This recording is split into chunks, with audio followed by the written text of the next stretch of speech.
Meus irmãos, a ceia do Senhor, a noite de Santa Ceia, é um dos atos mais sagrados e sublimes, se não o ato mais sagrado no corpo, no meio da igreja, celebrando Cristo Jesus.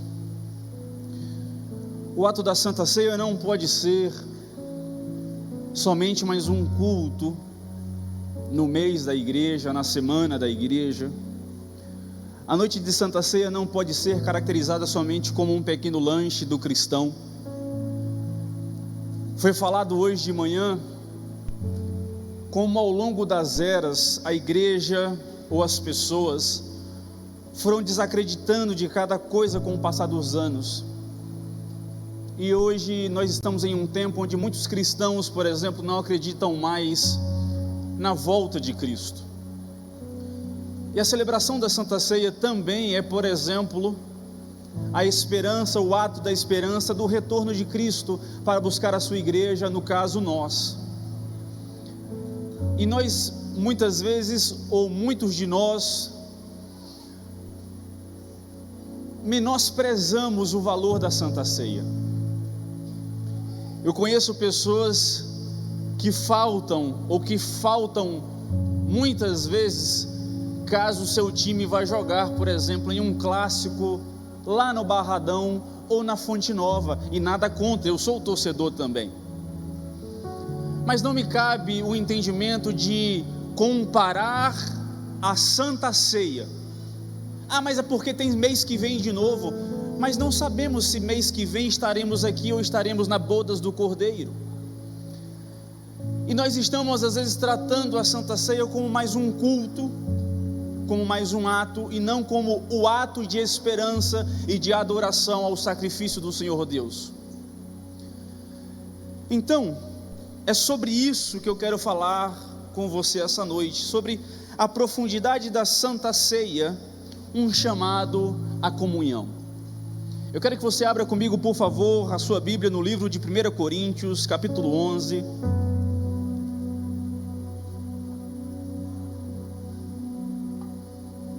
Primeira Coríntios, capítulo 11, versículo 23, vamos ler o versículo 23, versículo 24, 25 e 26.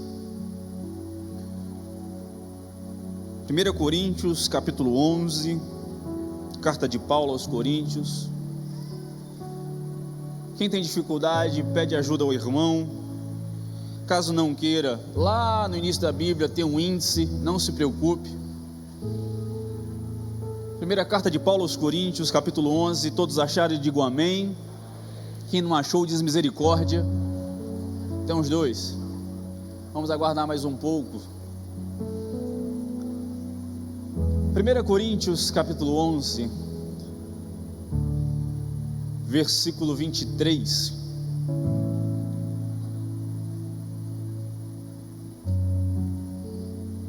Todos acharam? Digo amém.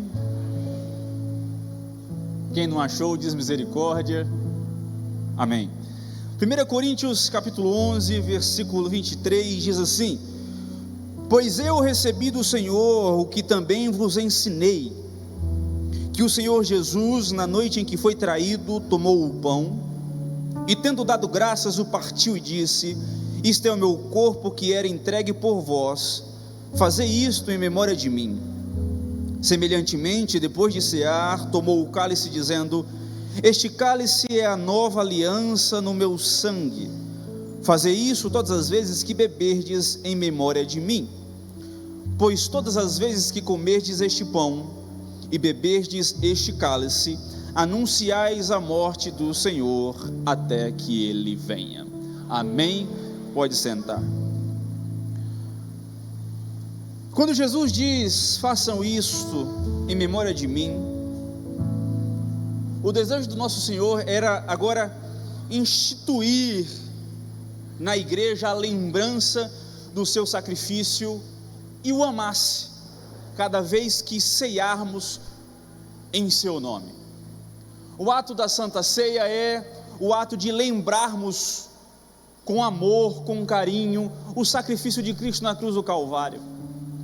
O ato da Santa Ceia tem como obrigação, tem como missão, tem como ordenança a lembrança do corpo de Cristo que foi esmagado por minha vida e por sua vida.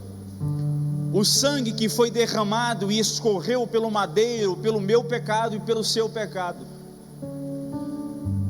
A noite de Santa Ceia é a noite de afinar, de refinar a nossa memória e lembrarmos que não somos merecedores de nada, mas a graça e a misericórdia do Senhor se entregou por minha vida e por sua vida. A noite de Santa Ceia foi um momento onde Jesus instituiu um novo significado, uma nova aplicação para nossas vidas. Se tornou um memorial onde Jesus, através e mediante o Espírito Santo, por exemplo, se faz presente nesta noite ao nosso redor, em cada coração aqui. Veja, agora começando e entrando um pouco mais, prometo não me delongar, para que o culto não fique muito longo.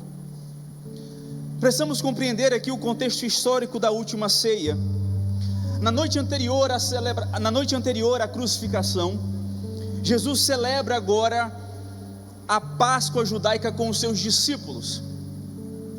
E nesse momento agora, onde a Páscoa tinha como objetivo comemorar a libertação dos judeus do Egito, Jesus está trazendo um novo significado, onde remota a libertação daqueles que serão libertos através do seu sacrifício.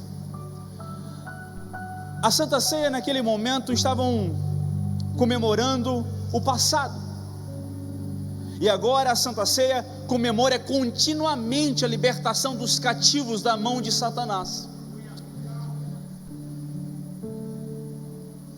Em meu estudo hoje, ontem durante o dia inteiro, hoje durante o dia inteiro, eu estava tentando me perguntar se nós compreendemos quão belo é o ato da Santa Ceia.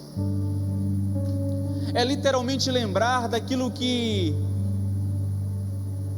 Jesus, quando Deus se faz carne, de maneira perfeita em sua condução, ele se faz maldição, ele leva sobre si todo o pecado de cada um de nós, não somente de nós, mas de todo o mundo, pagando um preço que não era dele, por pessoas que em sua completude não dão a ele aquilo que ele merece, mas ele em sua graça nos dá a liberdade ainda assim de escolher a ele ou não, e mesmo assim ele se entregou por cada vida aqui, não merecedores, mas libertos e salvos. E Jesus diz, por exemplo, no capítulo 22 de Lucas, versículo 20, ele fala que este é o sangue, este é o cálice da nova aliança no meu sangue, que foi derramado em favor de vocês. Esse é o contexto histórico. Jesus, ele reinterpreta os elementos da Páscoa, instituindo então uma nova aliança no seu sangue. Jesus, ele faz isso, e um dos seus mandamentos agora na instituição da ceia, como ordem, é que façam isso em memória de mim. O ato de tomar o cálice e comer o pão não é você lembrar do seu dia chato, não é celebrar a sua semana que você venceu. O ato da Santa Ceia é literalmente em sua completude, em seu ato completo do início ao fim, o ato como pessoa e indivíduo, o ato como igreja e noiva do Cordeiro, é fazer isso em memória dele. Não é lembrar de terceiros, não é lembrar de qualquer coisa que mude a direção dos seus pensamentos, não é celebrar como você celebra São João, a ceia de Natal com sua família, a Páscoa do chocolate, como você celebra o seu aniversário, é você celebrar o sacrifício contínuo de Jesus Cristo na cruz do Calvário. Façamos isso em memória dele. Isso então retoma, por exemplo,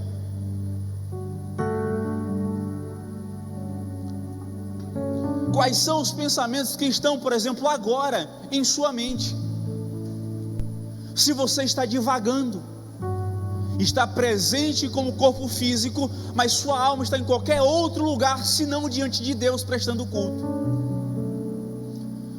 Porque vir para a igreja não é nem tão difícil, mas estar no culto e prestar culto em memória dele e para ele, isso sim requer de você toda a honra, toda a glória sendo dada a ele de maneira contínua e completa. Isso me retoma, por exemplo, a um livro de C.S. Lewis, O Diabo e Seu Aprendiz, onde no livro fala o demônio falando para o seu chefe: olha, hoje eu consegui cumprir minha missão. Aquela mulher, enquanto estava se arrumando para o culto, até estava lembrando de Deus, até estava lembrando de louvar ao Senhor, mas quando ela chegou na igreja, sabe o que eu fiz? Eu fiz ela olhar para o lado. E quando ela olhou para o lado, ela viu uma outra pessoa se vestir de uma maneira que ela não gosta, e ela esqueceu que estava orando e passou a julgar a pessoa que estava ao seu lado. Ela até ficou feliz porque ela se sentiu na igreja, mas eu fiquei muito mais feliz porque ela não prestou culto. Isso traz a nós uma sensação que muitas vezes estamos aqui, mas não estamos fazendo em memória dele. Não estamos pensando nele, lembrando nele, adorando a ele, louvando a ele, honrando a ele, magnificando a ele, porque estamos olhando a vida alheia e não prestando culto. Eu falei aqui domingo passado e terça-feira também, que nós só podemos trazer aqui aquilo que já fazemos em casa. Eu só presto culto na igreja, eu só faço em memória dele, eu só magnifico ele, eu só o adoro, eu só o louvo, se eu tenho isso como cultura em minha vida cotidiana. Se não, prestar culto aqui será um sacrifício e não um ato de louvor e adoração. Por isso Jesus fala: façam isso em memória de mim, em lembrança do meu sacrifício, em lembrança do meu ministério, em lembrança daquilo que eu fiz por vocês. Jesus, assim, Ele coloca como mandamento as nossas vidas. Vamos agora entender, por exemplo, os elementos que compõem a Santa Ceia. O pão. O pão é o símbolo do corpo de Cristo, representa o corpo partido, machucado, pisado de Cristo Jesus. Mateus capítulo 26, versículo 26 diz: enquanto comiam, tomou Jesus um pão e abençoando-o, o partiu e o deu aos discípulos, dizendo: comai, comei, isto é o meu corpo. Não podemos banalizar o ato da Santa Ceia, porque por mais que seja, entre aspas, somente um pão, no ato do rito da Santa Ceia, no seio da igreja, representa de maneira eficaz o corpo de Cristo. Devemos entregar e entender o que significa isso que Jesus falou. O próprio Cristo fala que isso representa o seu corpo, e muitos de nós banalizamos o ato do pão, aquilo que representa um elemento na ceia do Senhor. O próprio pão, por exemplo, quando nós participamos do pão, Paulo diz em 1 Coríntios capítulo 10, versículo 17: porque nós, embora muitos, somos unicamente um pão, um só corpo, porque todos participamos de um único pão. O pão tem como simbolismo também a unidade da igreja. Por isso, o pão apesar de sermos muitos, somos um, porque o pão é um, o pão da vida, que é Cristo. Precisamos começar a compreender em nossa vida prática que o pão não é um pão único da Cristianismo Sem Fronteiras, mas todos somos um pão, um só corpo, e isso vai bater. Eu vou falar disso toda a vida que eu vou pregar com vocês. Nós somos um corpo, nós somos um pão, participando do pão da vida. Isso tem me gastado, tem tirado meu sono, é quando não entendermos ainda o ato de vivermos em unidade, assim como Paulo fala que somos um. Eu vou falar sempre com vocês, se não mudarmos a nossa compreensão de unidade, não avançaremos. Não falo avançar em crescer, em ficar bonita, eu falo em avançar em vida cristã, em crescermos diante de Deus, em desenvolvermos como homens e mulheres diante de Deus, porque em vez de vivermos em egoísmo, viveremos em unidade, porque somos um pão, um só corpo, participando do pão que é Cristo Jesus.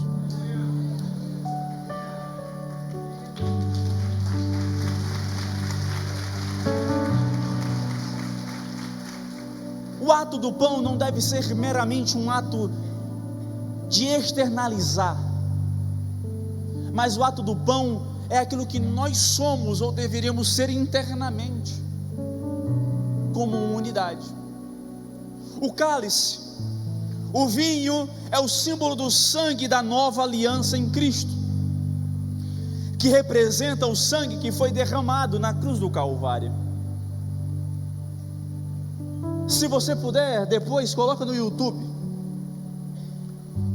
ou procura o livro, não lembro agora, eu vou pesquisar e falo para vocês, mas no YouTube você vai encontrar uma fala, você coloca lá o médico falando sobre o sacrifício de Cristo na cruz, em termos científicos, para você compreender um pouco do que Jesus sofreu, enquanto derramava o seu sangue na cruz do Calvário. Mateus capítulo 26, versículo 27 e 28 diz: a seguir, tomou um cálice e tendo dado graças, o deu aos discípulos, dizendo: bebei dele todos, pois isto é o meu sangue, o sangue da nova aliança, derramado em favor de muitos, para a remissão de pecados. O sangue simboliza a nova aliança entre Deus e a humanidade, entre Deus e a igreja. O escritor aos Hebreus, no capítulo 9, versículo 15, diz: por isso mesmo, ele é o mediador da nova aliança, a fim de que, intervindo a morte para a remissão das transgressões que havia sobre a primeira aliança, recebam a promessa eterna, recebam a promessa da eterna herança aqueles que têm sido chamados. A partir do momento em que nós cremos e professamos que Jesus Cristo é o Senhor da nossa vida, como Senhor e Salvador, nós cremos que o seu sangue foi estabelecido como nova aliança, a essa aliança a qual ele é o mediador, aquele que media entre Deus e a humanidade, para então fazermos parte do seu chamado.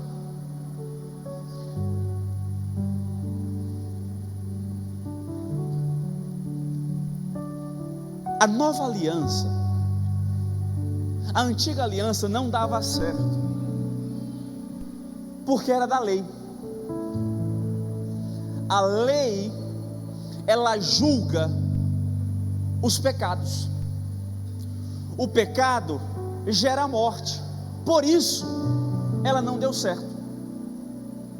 Agora, na nova aliança, quem julga não é a lei, mas é a graça. A graça olha para o pecado e diz: abomino. Mas ao pecador diz: eu quero, eu amo, eu quero junto de mim, e a esse eu chamo para estar comigo na eternidade, a qual a lei mata. E que nós muitas vezes não identificamos o significado e o privilégio de vivermos na nova aliança. A nova aliança tem suas responsabilidades, mas ainda assim vale a pena, porque é a graça que nos sustenta. E, por exemplo, se estamos aqui hoje, é a graça. Se você está de olho aberto, se você está respirando, se o seu fio do cabelo cai, é a graça. Se nós fazemos parte da Santa Ceia, é a graça. Se eu estou pregando, é a graça. Se você está escutando, é a graça. Se você não está aqui, é a graça. Se você existe, é a graça. É o mediador Jesus Cristo entregando da sua graça para estarmos aqui na Santa Ceia. É a graça.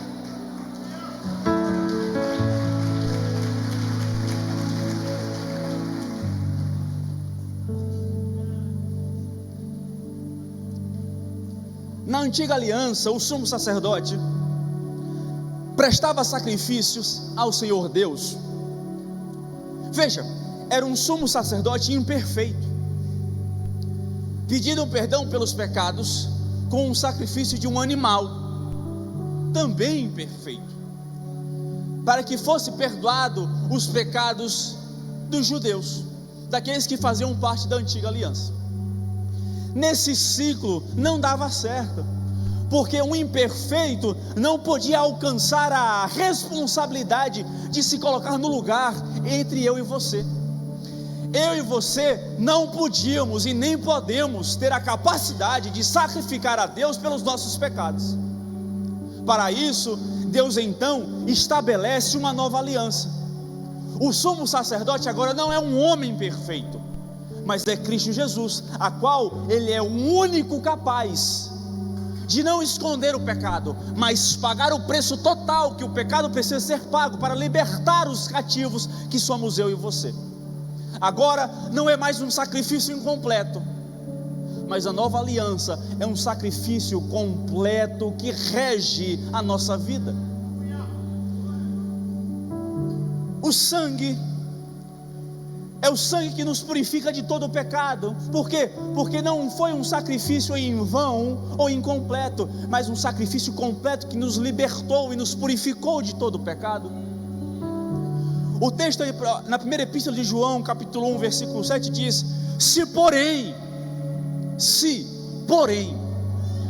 andarmos na luz, como Ele na luz está, mantemos comunhão uns com os outros, e o sangue de Jesus, seu Filho, nos purifica de todo pecado.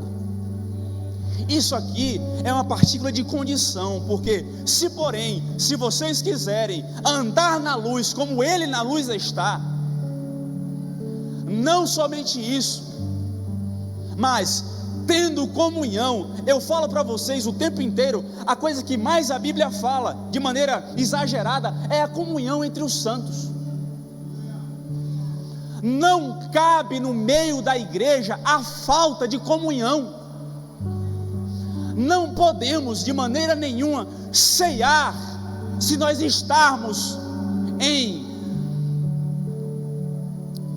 não estivermos em comunhão uns com os outros. Por quê? Porque é hipocrisia, é falsidade, é falta de compreensão, é falta de entender e de entendimento sobre o significado. Porque como posso eu participar da Santa Ceia, como posso eu andar à luz como Ele está, se eu não tenho comunhão uns com os outros?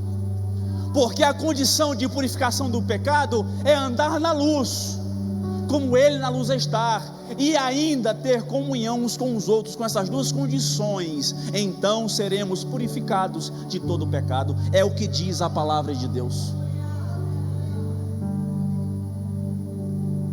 No dia em que tivermos o entendimento de viver segundo a palavra de maneira completa, eu creio em mudanças incríveis, extraordinárias na sua vida e na minha vida. Não podemos nos perder no dia a dia do mundo. Me arruma 2 papéis aí, só para eu secar minha cara aqui, Moriamo, que está pingando.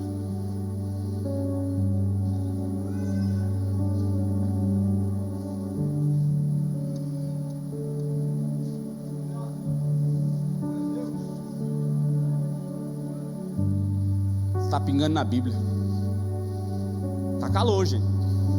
Menino.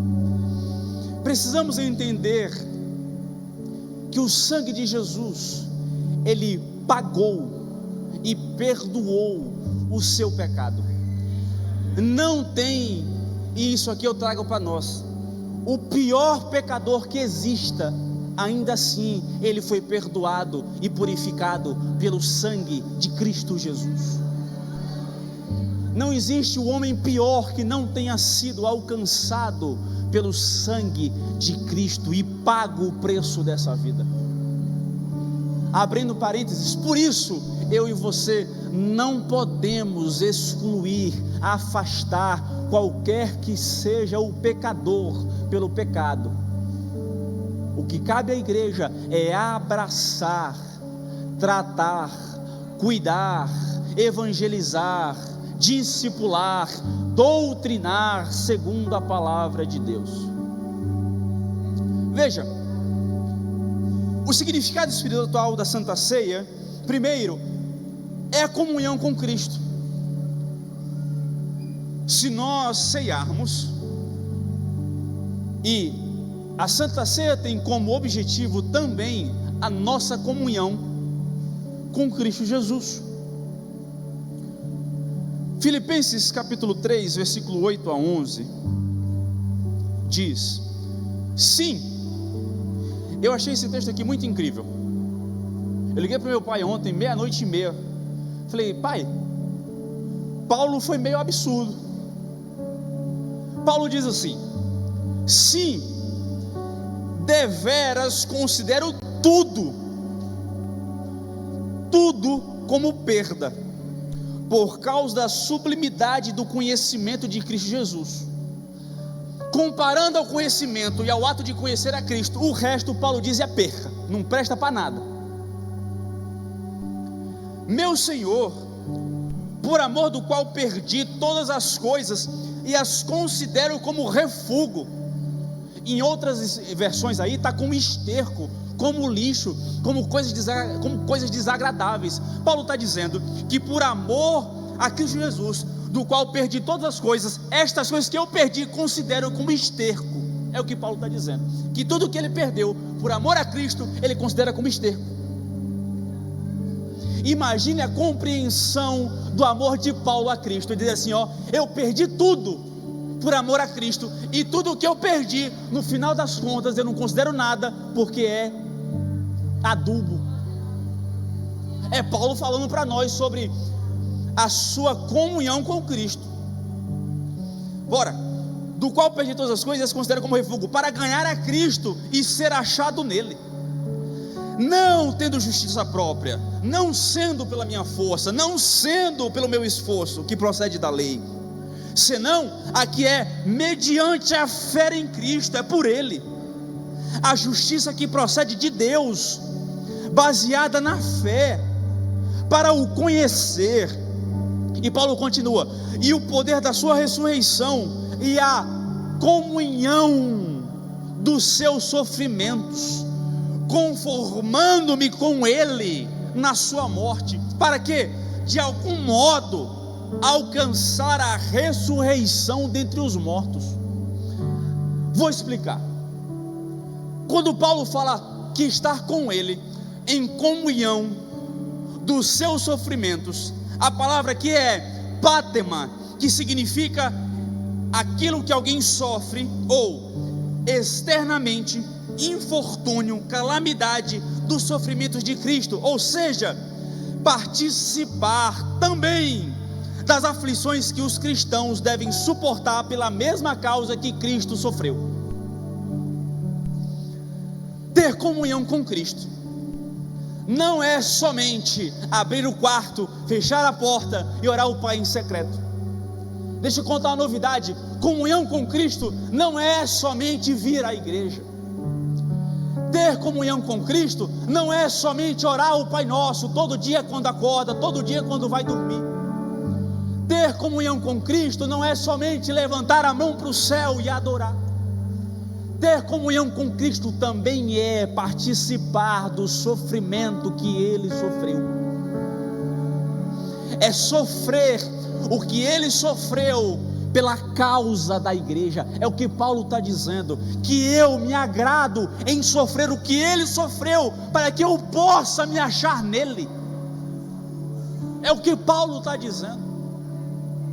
E se a nossa esperança é vivermos como verdadeiros cristãos, temos que aprender com Paulo, ter prazer no sofrimento com Cristo, mesmo que isso signifique perder tudo. Vocês entendem que significa ter comunhão com Cristo? A gente realmente está entendendo o ato de ter comunhão com Cristo na Santa Ceia? Estamos sofrendo o que Cristo sofreu? Estamos sofrendo as mesmas aflições pela causa que Ele estabeleceu aqui na terra? Eu não estou nem falando de sofrermos um pelos outros. Eu não estou falando nem de eu sofrer por tu, João, ou tu sofrer por mim. Eu estou falando da gente sofrer com Cristo. O ato de Santa Ceia, o ato da Santa Ceia revela que devemos ter comunhão com Cristo. Isso significa sofrer o que Ele sofreu, para que possamos sermos achados nele. Para quê? Para alcançarmos a ressurreição dentre os mortos.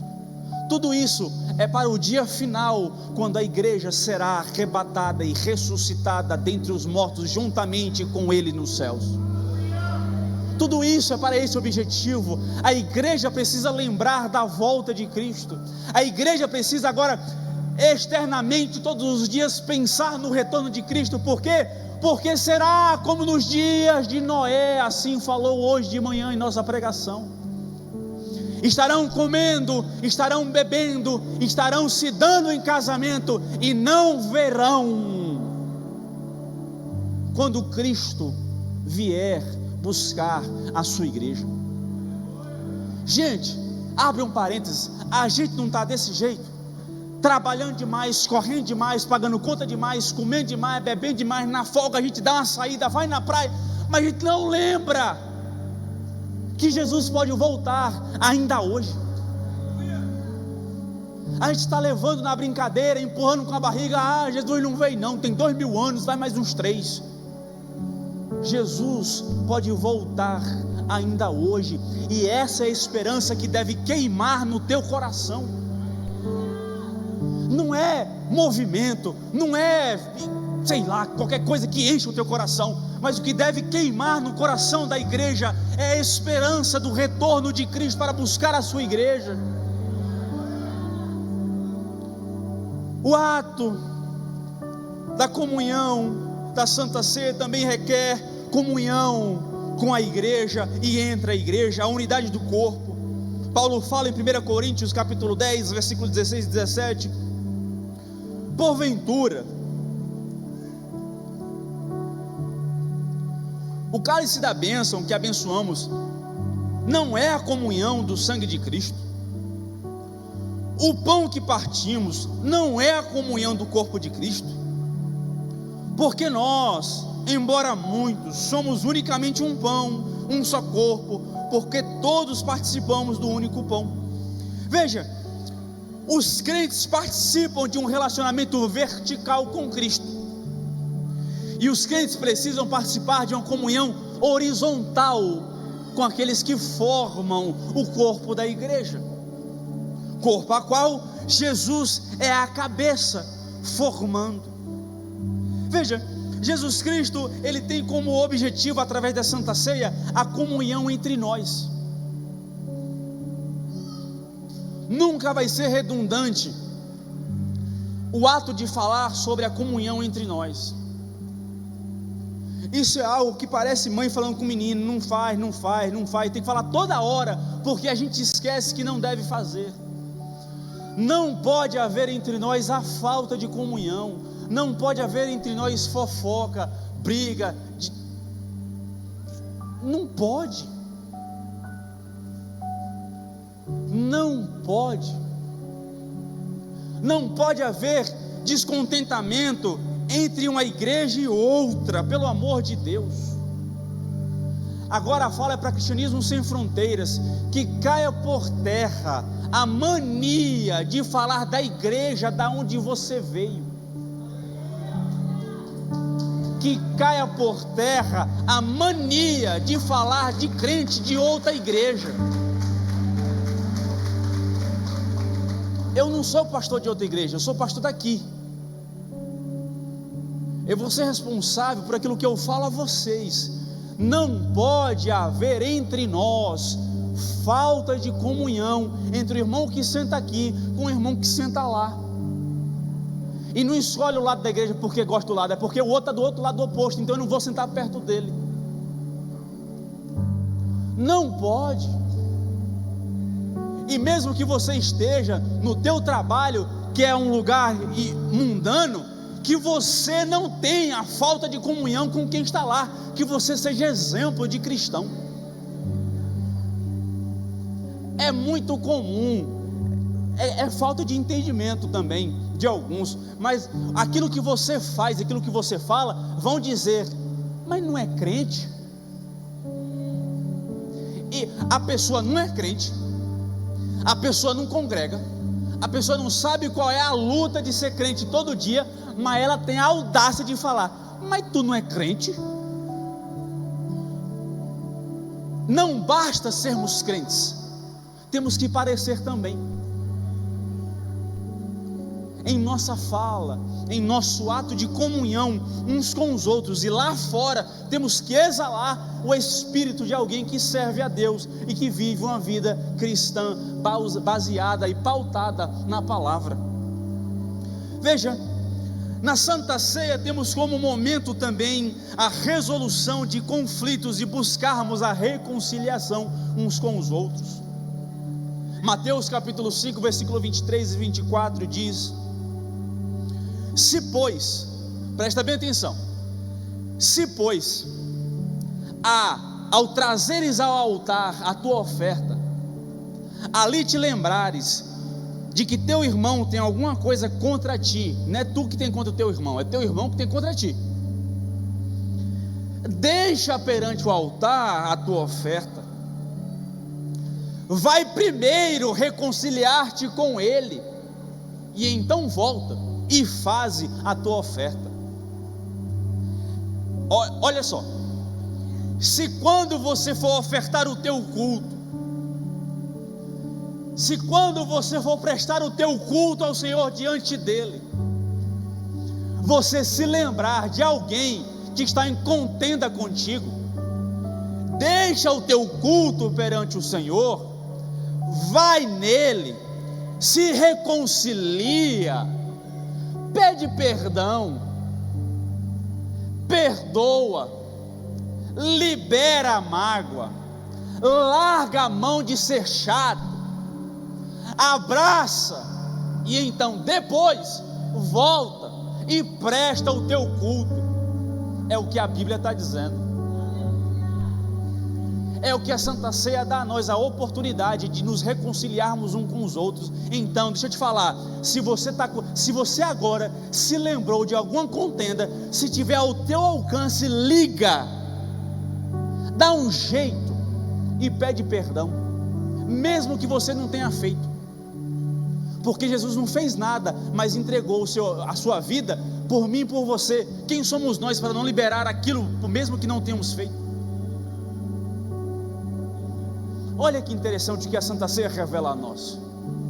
A Santa Ceia dá a nós a oportunidade de nos reconciliarmos. Sabe por quê? Porque Jesus pode voltar ainda hoje. Se reconcilia com o teu irmão, se reconcilia com a tua irmã, se reconcilia com o teu pai, se reconcilia com tua mãe, se reconcilia com o teu filho, se reconcilia com o teu tio.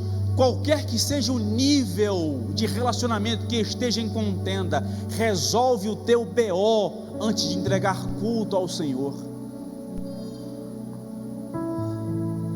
Veja, todo dia, se a gente prestar bem direitinho atenção na palavra de Deus, a gente resolve muita coisa. A gente para de se envolver em algumas besteiras, evita algumas idiotices e passamos a ter comunhão com todo mundo. Não é interessante viver uma vida dessa maneira? Parece longe, mas é o que a palavra ensina aos seus. É isso que a Santa Ceia revela a nós. A Santa Ceia também revela que somos todos iguais perante o Senhor. Olha que interessante, não tem ninguém mais perfeito do que o outro, mais merecedor do que o outro, mais bonitinho do que o outro. Todo mundo perante o Senhor é igual. Olha, Paulo diz aos Gálatas 3:28: desse modo não pode haver nem judeu nem grego, nem escravo nem liberto, nem homem nem mulher, porque todos vós sois um, de novo, um em Cristo Jesus. Somos um, não pode haver desigualdade por raça, por finanças, por família, por desígnio que você queira na sua vida, porque todos perante Deus somos um. Em nosso caso aqui, não é nem judeu nem grego, mas qualquer que seja o nível de desigualdade que haja entre nós, no seu julgamento, perante Cristo não há.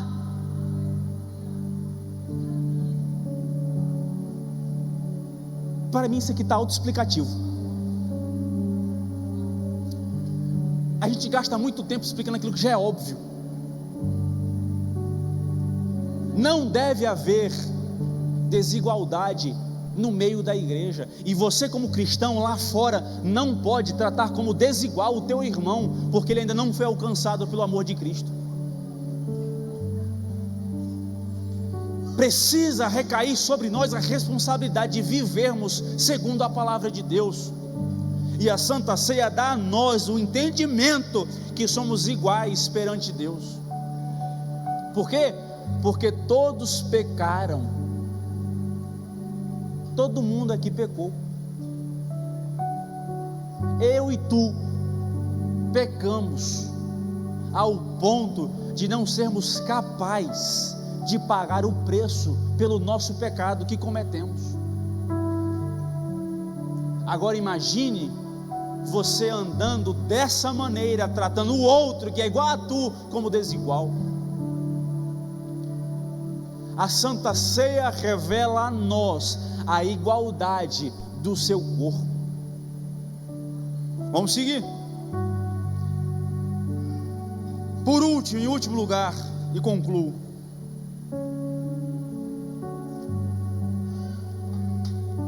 A proclamação do Evangelho através da Santa Ceia é um anúncio, uma proclamação pública da morte de Cristo. Hoje, quando eu estava concluindo esse último ponto, eu comecei a chorar. Já vindo da Santa Ceia de manhã, passando o final de semana estudando,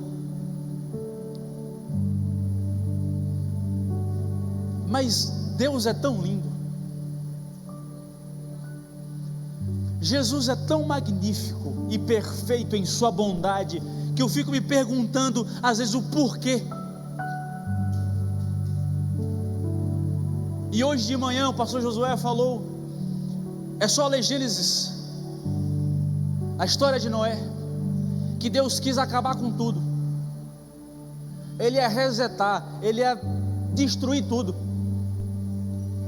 porque havia maldade no mundo, e Ele acha em Noé um homem justo e bondoso, e decide dar a Noé a chance de salvar a humanidade. Noé constrói um barco durante tantos anos, e vamos ver,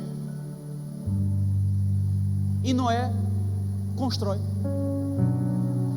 e o ato da Santa Ceia nos dá a oportunidade de proclamarmos sobre a sua morte a humanidade que foi perdoada por Cristo. Jesus ele fala, porque todas as vezes que comerdes este pão e beberdes este cálice, anunciais a morte do Senhor até que Ele venha.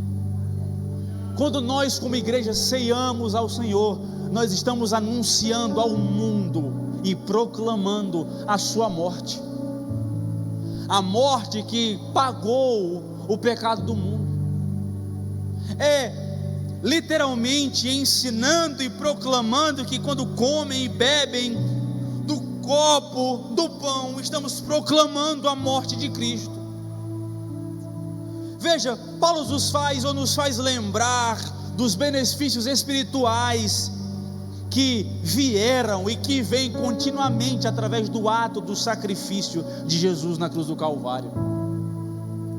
O ato de Cristo é um testemunho para o mundo daquilo que nós professamos, aquilo que você professa em sua fé, aquilo que você professa em seu coração, aquilo que você professa em sua mente, aquilo que você professa através da sua vida, é um testemunho na Santa Ceia daquilo que você acredita. É por isso que eu falei no início que muitos faltam à Santa Ceia banalizando, mas o ato da Santa Ceia é um testemunho público daquilo que nós acreditamos. Como eu posso menosprezar aquilo ao qual eu acredito com a minha vida, a não ser que não acredita? Como não acredito, banalizo, diminuo, menosprezo. O ato da Santa Ceia, pelo amor de Deus, não é beber água em Dayá, que você bebe de SW, fazer propaganda de outros também, né? Para não fazer só de um. O ato da Santa Ceia é uma proclamação pública daquilo que você acredita. Em outras palavras, se tiver com dúvida, se pergunte naquilo que você está professando a tua fé, porque talvez em Deus não seja. É por isso que não podemos banalizar, porque a Santa Ceia é o testemunho da nossa vida e da nossa profissão de fé. É uma proclamação da expectativa da vinda, do retorno de Jesus para buscar a sua igreja. Proclamamos a morte do Senhor até que Ele venha. Precisamos entender que os membros da igreja proclamam tanto a morte como a ressurreição. É crer na ressurreição de Cristo Jesus no terceiro dia após o Calvário. É interessante que em Mateus 26,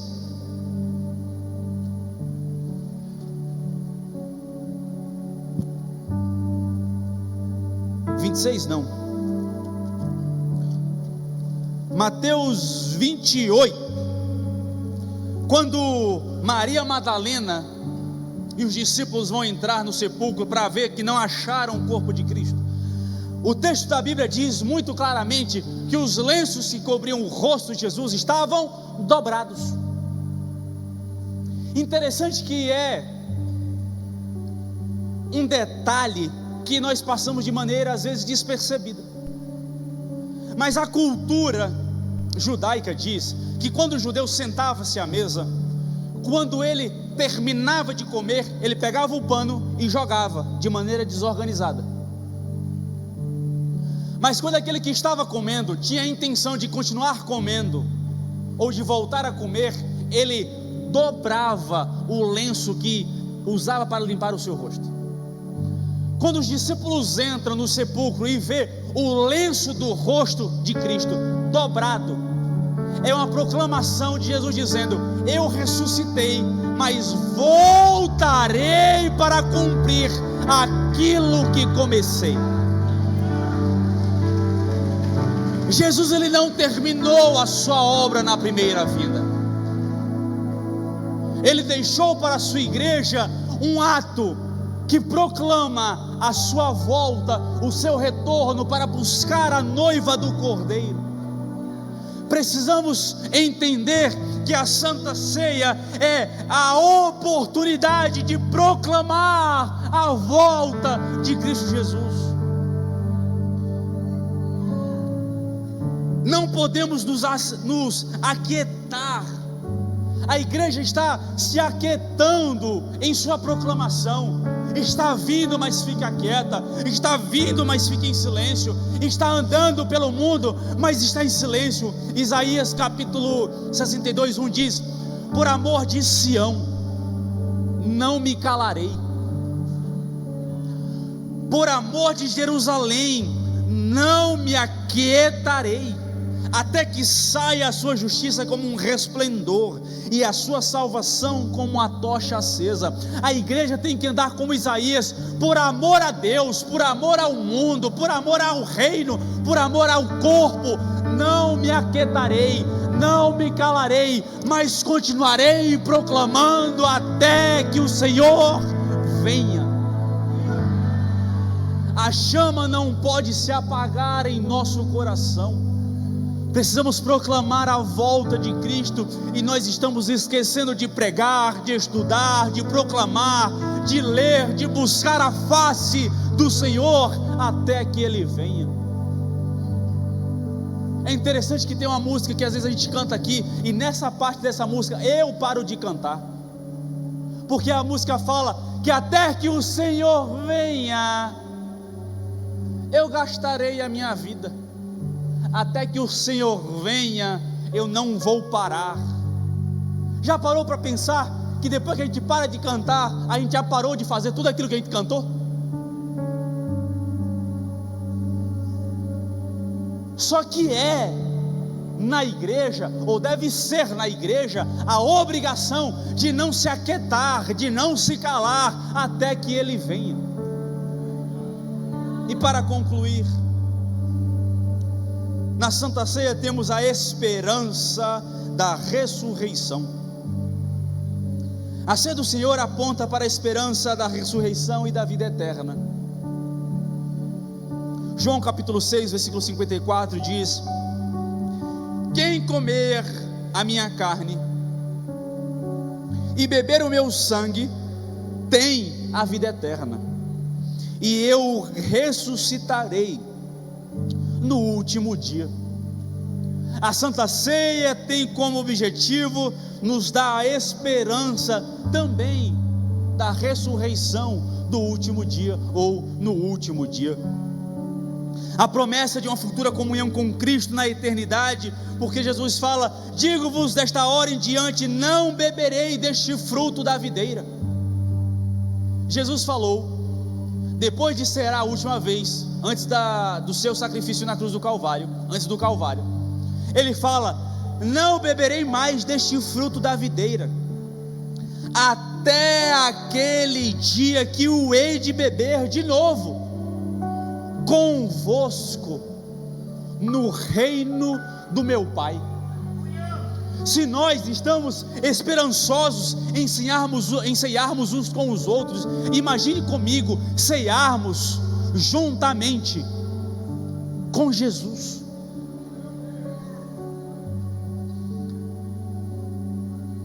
Jesus, Ele disse que Ele não beberia mais do fruto da vide.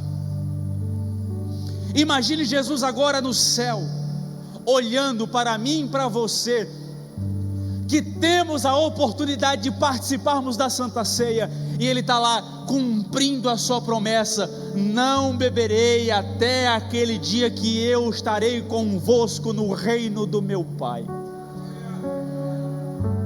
Jesus é o mais desejoso em voltar para buscar a sua igreja, é quem mais quer buscar a sua noiva, é o noivo. Quem mais quer partilhar da comunhão com os santos é aquele que se sacrificou por eles. Quem mais quer beber do vinho e comer do pão é aquele ao qual o simbolismo representa. Ele há de esperar até o dia que hei de beber convosco no reino do meu Pai. Se coloque de pé. Vemos que a comunhão não só aponta para o passado daquilo que fez por nós Jesus Cristo, mas também aponta para aquilo que haveremos de viver, que é ter a Santa Ceia na presença do Pai. Apocalipse 19, Ministério William já pode estar aqui, 6-8 diz: então ouvi uma voz de numerosa multidão, como de muitas águas e como de fortes trovões, dizendo: aleluia, pois reina o Senhor nosso Deus, o Todo-Poderoso. Alegremo-nos, exultemos e demos-lhe a glória, porque são chegadas as bodas do Cordeiro, cuja esposa a si mesma já se ataviou, pois lhe foi dado vestir-se de linho finíssimo, resplandecente e puro, porque o linho finíssimo são os atos de justiça dos santos. Jesus está esperando as bodas do Cordeiro para estar com a sua noiva, que já está sendo ataviada, sendo vestida de linho finíssimo. A igreja é a noiva do Cordeiro. Você é a noiva do Cordeiro. Quem está mais ansioso para partilhar da comunhão da Santa Ceia com você é Jesus. É Jesus. Comece em espírito agora de oração, a entregar louvor, a entregar adoração, a ministrar diante da sua vida a esperança e a gloriosa esperança de estar com Cristo naquele dia. Veja, a Santa Ceia revela sobre nós a vitória de Cristo sobre a morte. E concluo. 1 Coríntios capítulo 15, versículos 55 a 57 diz: onde está, ó morte, a tua vitória? Onde está, ó morte, o teu aguilhão? O aguilhão da morte é o pecado, e a força do pecado é a lei. Graças a Deus que nos dá a vitória por intermédio do nosso Senhor Jesus Cristo. Olhando para trás, nós vemos o triunfo de Jesus sobre a morte, e para frente nós vemos a vitória dos crentes sobre a morte, porque seremos ressuscitados e levados no último dia com Cristo Jesus. Paulo sabe que Deus o destruirá, os dias da morte já estão contados. Nesse texto aqui, num único versículo, Paulo, ele expressa a doutrina do pecado, da lei e da morte, porque ele fala: ó morte, qual é o teu aguilhão? E Paulo responde: é o pecado. E qual é o pecado? Qual é o teu poder? Paulo responde: é a lei. E pecado, qual é a relação entre o pecado, a lei e a morte? O pecado é a causa da morte, e o conhecimento do pecado vem pela lei. Agora Paulo está dizendo: onde está, a morte, o teu aguilhão? Onde está? Porque não importa quão poderosa você já foi vencida por Jesus Cristo na cruz do Calvário. Ei, aplauda o Senhor e adore. A lei tem como função te julgar, a lei te julga, a lei olha para o teu coração e diz: imundo, pecadora. A lei nos coloca no sepulcro, a lei nos coloca na morte, mas a graça nos ressuscita, a graça nos reveste, a graça nos purifica, a graça nos liberta, a graça nos tira de todo o pecado. A graça nos liberta daquilo que não tínhamos poder para sermos libertos.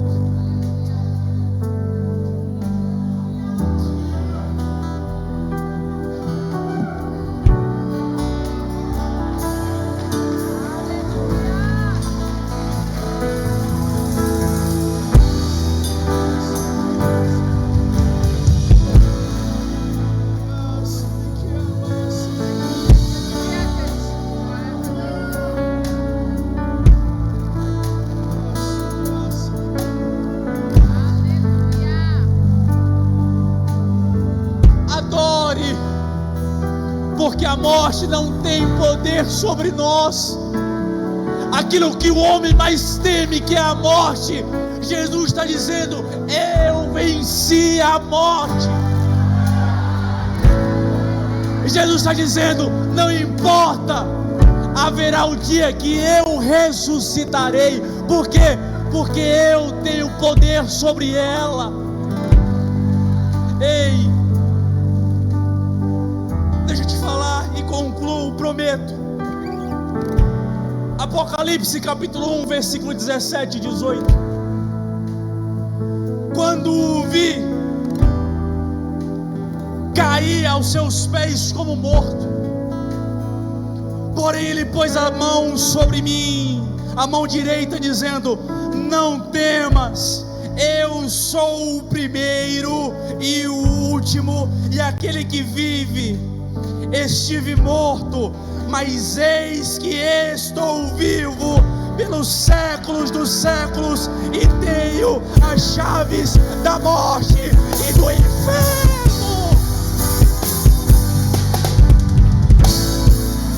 Jesus, ele tem em suas mãos a chave da morte e a chave do inferno. Ele venceu, e a igreja estará com ele na eternidade. Amém.